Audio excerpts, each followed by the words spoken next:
Hi, I'm Ron Brinkman, project architect with EAPC, talking with Drew Hinker, Scull Construction, about our Spearfish, South Dakota Hospital Renovation Project, Phase 1. So Drew, how's Phase 1 project going so far? Can you give us a little update today?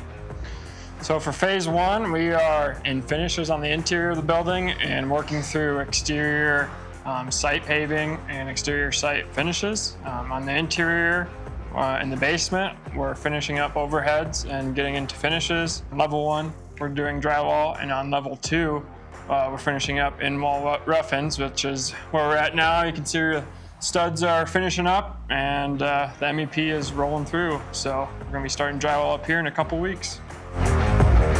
I'd like you to meet Steven Utrecht with Scull Construction, our project superintendent. Steven, any kind of nuances with our site here today that have been interesting to you or causing any heartburn?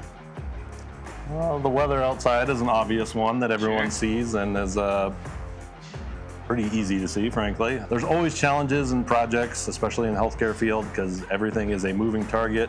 What is needed from the owner is a moving target on levity, depending on the severity of it.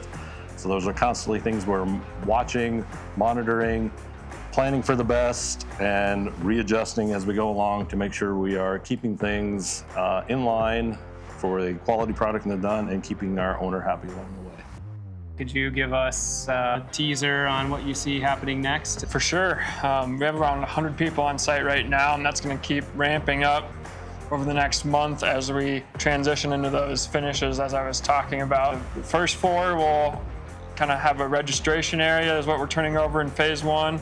And on second floor, we're turning over inpatient rooms. So second floor definitely is the most complex, with all the inpatient fit out and turning over Phase 1 to the hospital so that we can get Phase 2 started. The project's got lots of uniqueness to accommodate that between phases. Could you elaborate a little bit more on what that means from your team's perspective? Sure. Stepping even all the way back to the beginning, we had our enabling phase where we had to step back, investigate, find all the existing infrastructure, figure out where to move it all out of the way to even create the space to get started. And as we continue through everything, it's a hopscotch effect. We have to give something out of the way to be able to move it into there to turn and go again. So the interface between everything is constant and never ending. And there's a lot of landmines out there that we got to be constantly mindful of to make sure, from whether it's construction dust, to make sure there isn't water infiltration in the existing building, to providing a quality product on what we're doing in the new, and everything in between. We have a few more months of Phase 1 construction going on. Can you talk a little bit about what is next as Phase 2 gets kicked off? So as we turn over Phase 1, we'll be bringing the inpatient wing into this building that we're standing in right now.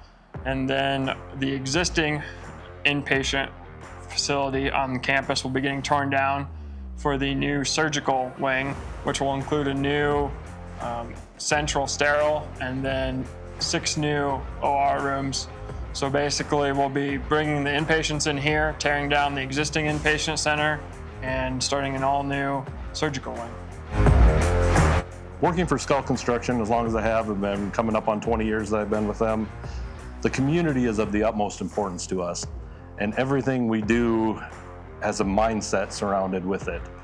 How does this facility affect the end user? Where is this important for everyone around? How does this affect everyone? And with that, we always have the attitude and the mindset that we want to walk away from something as proud as we were 20 years later as the day that we finish it, and want the things to stand up. We want to provide the test of time. We want everything to be something that we continually look back on with pride. And that is an attitude and a mindset that our company holds pretty strongly, and we try to instill in all of our younger folks coming up.